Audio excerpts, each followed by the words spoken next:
ಇವತ್ತಿನ ತರಗತಿಯಲ್ಲಿ ಒಂದು ಸುಂದರವಾದ ಕಥೆಯ ಮೂಲಕ ನಿಮ್ಮ ಪದ್ಯವನ್ನು ಪರಿಚಯ ಮಾಡ್ತೀನಿ. ಒಂದು ಊರಿರುತ್ತೆ. ಆ ಊರಿನಲ್ಲಿ ಒಬ್ಬ ರಾಜ ಇರ್ತಾನೆ.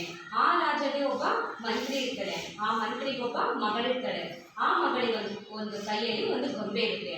ಆ ಗೊಂಬೆ ಹಂಗೆ ತುಂಬಾ ಹಳೆಯದಾಗಿರುತ್ತೆ, ಮತ್ತೆ ಗುಂಡಿ ಕಿತ್ತೋಗಿರುತ್ತೆ. ಅದೊಂದು ಕಥೆಯ ಮೂಲಕ ನಿಮ್ಮ ತರಗತಿಯಲ್ಲಿ ತಗೊಂಬರೋಣ. ಒಂದಾನೊಂದು ಊರಿದ್ದಂತೆ, ಊರಿಗೊಬ್ಬ ರಾಜನಂತೆ.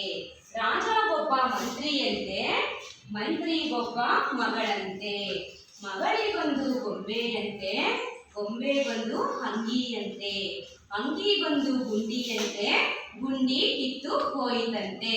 ಇವ್ರ್ಯಾರು? ಇವ್ರ್ಯಾರು? ಇವ್ರ್ಯಾರು? ಇದೇನು? ಇದೇನು? ಒಂದಾನೊಂದು ಊರಿತ್ತು. ಊರಿಗೊಬ್ಬ ರಾಜ ಇದ್ದ. ಇವನೇ ರಾಜ. ಆ ರಾಜಗೊಬ್ಬ ಮಂತ್ರಿ ಇದ್ದ. ಇವ್ರ್ಯಾರು? ಮಂತ್ರಿ. ಮಂತ್ರಿಯ ಮಗಳಿರು. ಇವ್ರ್ಯಾರು? ಮಂತ್ರಿಯ ಮಗಳು. ಮಗಳಿನ ಕೈಯಲ್ಲಿ ಒಂದು ಗೊಂಬೆ ಇರುತ್ತೆ. ಅರ್ಥ ಆಯ್ತಾ? ಹೇಳಿ. ಒಂದಾನೊಂದು ಊರಿದ್ದಂತೆ, ಊರಿಗೊಬ್ಬ